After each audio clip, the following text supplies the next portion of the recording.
লক্ষ্মীপি সিরিয়ালে আজকের পর্বে আপনারা দেখতে পাবেন দীপ ঝাঁপিকে ডাকলে ঝাঁপি বলেছেন না না, কালকে রাতের মতো এটা আমার কাছে স্বপ্ন, আমার এটা সত্যি হতে পারে না।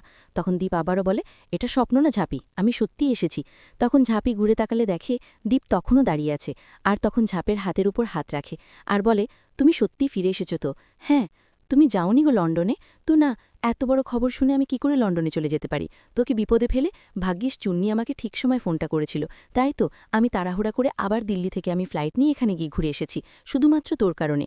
তখন ঝাঁপি বলছে তুমি দেখছো তো, এটা মা লক্ষ্যের রোষের, এটাই চেয়েছিল তুমি আমার কাছে ফিরে আসো, তাই তো তুমি আমার কাছে ফিরে আসলে, তাহলে তুমি কেন এটা মানতে চাও না? তখন দীপ বলে দেখ ঝাঁপি, এটা সেরকম কিছু না, আবারও তুই ভুল ভাবছিস। আমি যদি শুনতে পাই আমার গ্রামের কেউ অসুবিধে আছে, বা বিশেষ তুই ঝাঁপি আমার ভালো বন্ধু, তুই বিপদে আছিস আর তোকে আমি বাঁচাতে আসবো না, এটা আমার ডিউটি, তাই আমি এসেছি। এসব কিন্তু তুই মাথাতে ঢোকাবি না। ভালো কথা। তখন সেখানে করে আছে সুকুমার বাবু আর বলে বাবা আপনি চলে এসেছেন, আপনি যে লন্ডন ফিরে গেছিলেন? তখন বলে যে না, আমি ফিরে যাইনি, আমি ফিরে এসেছি।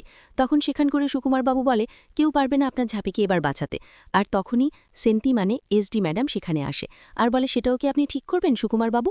তখন বলে না, কিন্তু আমার কাছে তো প্রমাণসহ আছে ঝাঁপি এবার খুব বড় বিপদে পড়েছে, তা কিন্তু আপনি কেন এটা বলছেন?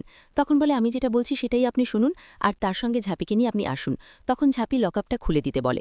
লকআপটা খুলে দিলে ঝাঁপি তখন এসে দীপকে জড়িয়ে ধরে আর দীপ তখন বলে ঝাঁপি একদম চিন্তা করিস না, আমি আছি তো, সবকিছু ঠিক হয়ে যাবে, চল। তখন বলে তুমি না আসলে কি সেন্তি ম্যাডামকে কেউ খবর দিতে পারত? তো তুমি বলো, আমি চেয়েছিলাম কিন্তু সুকুমারবাবু খবরটা দিতে দেয়নি গো। এদিকে দেখা যায় যে দুজন ডাকাতকে নিয়ে আসে আর সেখানে সীমন্তী বলে আচ্ছা তোমরা বলো এবার কি হয়েছিল ওখান করে, তা তোমাদেরকে কি ঝাঁপি বলেছিল যে তোমরা টাকা টাকা দিয়ে করে টাকা চুরি করে আনবে আর সে কালো টাকাকেও সাদা টাকাতে পরিণত করে দেবে? তা তখন ওরা চুপচাপ দাঁড়িয়ে থাকে। তখন শ্রীমন্তী বলে শোনো, তোমরা যদি সত্যি কথা না বলো তা তোমাদের মতো দুজন ডাকাতকে আমার এনকাউন্টার করতে না বেশিক্ষণ সময় লাগবে না, তাই বলছি যেটা সত্যি সেটাই বড়। তখন বলে না ম্যাডাম, ওনাকে আমি চিনতামই না, ওনাদের সাথে কোনো সম্পর্ক নেই, প্রথমবার ওনার আমি অফিসে গিয়েছিলাম আর আমাদেরকে এসব কাজ আমাদের সর্দার করতে বলেছে। তখন ঝাঁপি বলে সর্দার কে সর্দার? তো আমরা কখনো চোখে দেখিনি, মাঝে মধ্যে আমাদের ফোন করে আর আমাদেরকে কাজ করতে বলে আর আমরা সেই অনুযায়ী কাজ করে যাই। তখন শ্রীমন্তী বলে শোনো ঝাঁপি, এই ডাকাত সর্দারকে এটা আমরা পরে নিয়ে আলোচনা করব আর পরে সেটা দেখব, কিন্তু এখন তুমি তাড়াতাড়ি বেরিয়ে আসো আগে জেল থেকে, তারপর আগে আমরা সেটা নিয়ে মামলা বুঝব, বলে সেখান থেকে চলে যায়। তখন ঝাঁপিকে দীপ বলে কিছু চিন্তা করিস না, ঠিক তাড়াতাড়ি তুই ছাড় পেয়ে যাবি দেখবি। এদিকে দেখা যায় যে রনি বাড়িতে এসে অস্থিরতা করলে তখন ইনকা ওকে নিয়ে হাসাহাসি করে আর বলে আমাকে আর আমার মাকে মিথ্যে কথা বলে তুমি ওই ঝাঁপির সঙ্গে ডিল করতে গেছিলে, কিন্তু ঝাঁপি তোমার ডিল তো মানল না, তোমাকে অপমান করে ফিরিয়ে দিল। তখন রনি বলে আমার নিজেকে ঘৃণা লাগছে, আমি ভাবছি যে ওই ঝাঁপি নিজেকে গুটিয়ে নিয়েছে, তারপরেও একবারও ভাঙছে তো মচকেছে না, আমি কিছুতেই ওই ঝাঁপিকে ছাড়ব না, এবার এমন প্ল্যান করেছি। ঠিক তখনই সুকুমারবাবু ফোন করে আর বলে সুকুমারবাবু ফোন করেছে, আর তখন ফোনটা ধরলে বলে দীপ ফিরে এসেছে আর এসডি ম্যাডামকে ফোন করেছে আর সেখানে ডাকাত দুটো কিন্তু বয়ানও দিয়ে দিয়েছে। আর ফোনটা রাখলে ইনকা বলে কি হয়েছে রনি? তখন রনি বলে দীপ ফিরে এসেছে। তখন ইনকা বলে ওই ঝাঁপির জন্য ও লন্ডনে নাকি ফিরে এলো? তখন রনি বলে যে হ্যাঁ, দেখো তাহলে ওর প্রতি ওর কতটা টান, টান না থাকলে কি এমনি এমনি আসতো? তখন ইনকা বলে আমি এটা কিছুতেই মেনে নিতে পারছি না গো।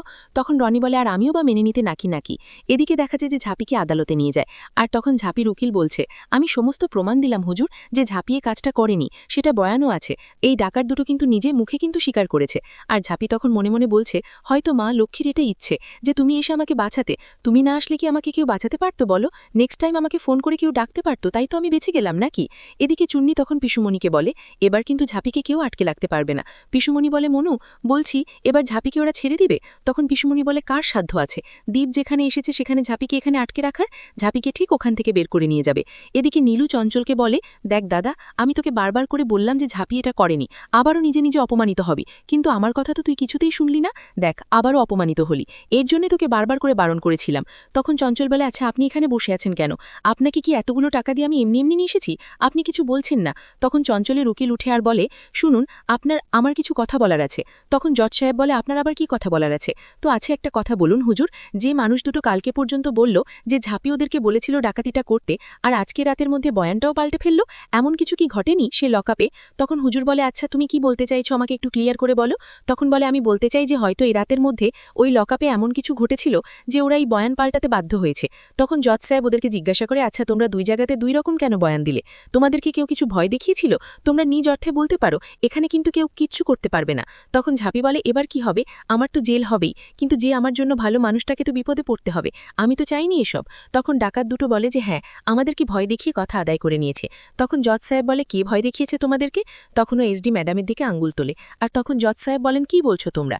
তো হ্যাঁ, তখন জজ সাহেব এসডি ম্যাডামকে জিজ্ঞাসা করলে বলে যে হ্যাঁ হুজুর, আমি এটা করেছি, কারণ এটা ছাড়া আমার কাছে আর কোনো উপায় ছিল না। তখন বলে, উপায় ছিল না মানে? তখন সেখানে সুকুমারবাবু আসে আর বলে, স্যার আমার কাছে কিন্তু প্রত্যেকটা কিছুরই প্রমাণ আছে, আমি কিন্তু প্রমাণ ছাড়া এই কথা বলছি না। এই দেখুন, এটাতে সবকিছু প্রমাণ আছে যে এসডি ম্যাডাম কিভাবে ওদেরকে হুমকি দিয়ে ওদের কাছ থেকে মিথ্যে বয়ান নিয়েছে। তখন ওই পেনড্রাইভটা দেয়, আর পেনড্রাইভটার ভিতরে সবকিছু থাকে, আর তখন জজ সাহেব দেখতে থাকে। এদিকে তখন ঝাঁপি বলে, এটা কি হলো মা লক্ষ্মী, তুমি এটা কেন করলে আমার সঙ্গে? আমার যা হবে, কিন্তু ওই এসডি ম্যাডামদের তো কোনো দোষ ছিল না, তা তুমি কেন ওকে বিপদে ভরলে? এসব বলে তখন জজ সাহেব এসডি ম্যাডামকে জিজ্ঞাসা করে, তুমি এসব করেছো, কেন করেছো? তখন বলে, আমি করেছি হুজুর, আমি মেনে নিচ্ছি, আমার এই ভিডিও সম্বন্ধে আর কিছু বলার নেই গো। তাহলে তুমি কেন করলে? তুমি তো একজন আইনের রক্ষক, তার সত্ত্বেও তুমি এই কাজটা করতে পারলে? শ্রীমন্তী তখন জজ সাহেবকে বলে, স্যার একটা কথা বলার আছে, আমি তো আইনের ভালোর জন্যই করেছি, যে একটা নিরাপদ মানুষকে ওরা শাস্তি দিবে, আর আমি সেটা মাথা পেতে কি করে নিতে পারি? আমি জানি যে ঝাঁপি কোনো অন্যায় করেনি, তাই আমি এই জিনিসটা করতে বাধ্য হয়েছি। আমি যদি ওদেরকে বন্ধুকে নলে না দাঁড় করাতাম, তাহলে কিন্তু ওরা সত্য কথাটা বলতো না, আর যেটা ওরা বলেছে সবটাই কিন্তু সত্যি কথাই বলেছে জজ সাহেব। তখন এসডি ম্যাডামকে জজ সাহেব বলে, কোনটা সত্যি আর কোনটা মিথ্যে সেটা তুমি কি ঠিক করবে? সেটা ঠিক করার জন্য আমি আছি। তুমি কেন এটা করলে? তুমি এটা করে কিন্তু খুব ভুল করেছো, তার জন্য কিন্তু তোমার 3 মাসের জন্য সাসপেন্ড হলো, ঝাঁপি সরকারকে 3 বছরের জন্য কারণ দেয়া হলো, এসব কথা বলে। আগামী পর্বে দেখতে হবে যে ঝাঁপিকে গাড়ি করে নিয়ে যাচ্ছে জেলে, আর ঠিক তখনই ওখানে দুজন যায় আর বলে চাঁদা চায়, আর পুলিশেরা সেখান থেকে নামলে আরও সব চোরা গেলে দুটো মেয়ে পুলিশকে ওরা অজ্ঞান করে দিয়ে দীপ সেখানে চলে আসে, আর এসে তখন ঝাঁপিকে গাড়ি থেকে নামিয়ে নেয়। আর তখন পুলিশেরা বলে, আসামিকে তো নিয়ে ওরা পালিয়ে গেল, এখন কি হবে, এসব বলে। এদিকে দেখা যায় যে দীপ ঝাঁপিকে নিয়ে পালিয়েছে। ঝাঁপি তখন বলে, দাঁড়াও তুমি এখানে। তখন দাঁড়ালে ঝাঁপি জিজ্ঞেস করে, আচ্ছা তুমি আমাকে নিয়ে পালিয়েছিলে, এর জন্য তো তোমাকেও শাস্তি দেবে, তোমাকেও পুলিশ অ্যারেস্ট করবে? তখন বলে, হ্যাঁ করলে করুক, এটা তো আমি তোয়াক্কা করি না গো, কিন্তু এখন আমরা কোথায় যাব?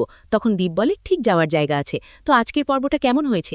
যদি ভালো লাগে তাহলে কমেন্ট, শেয়ার, সাবস্ক্রাইব করবেন, আর হ্যাঁ ফেসবুক থেকে দেখলে অবশ্যই ফলো করবেন।